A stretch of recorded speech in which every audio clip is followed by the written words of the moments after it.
हैं कि ईमान की हिफाजत कैसे करनी है। फिर आप अलैहिस्सलाम जो है वो माल की हिफाजत के बारे में बताते हैं, और तीसरी जो चीज है वो मुसीबत से कैसे छुटकारा मिल सकता है। तो सरकार अलैहिस्सलाम फरमाते हैं, सदके से अपने अमान की नगहदश्त और ज़कात से अपने माल की हिफाजत करो, और दवा से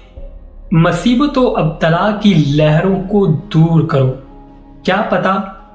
अगर आप इन दिनों में ये जो हालात चल रहे हैं और उन लोगों की मदद करें, उनकी ज़बान से, उनके दिल से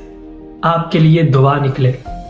और ऐसी दुआ कि जो आप खुद भी मांगते हैं तो वो आपकी कबूल नहीं होती। तो खुदारा जो लोग इस्तादत रखते हैं, जो लोग इतनी हसीयत रखते हैं, आप लोगों की, हमारी, जो भी परदेश में बैठे हैं और जो भी पाकिस्तान में हैं, हम सब की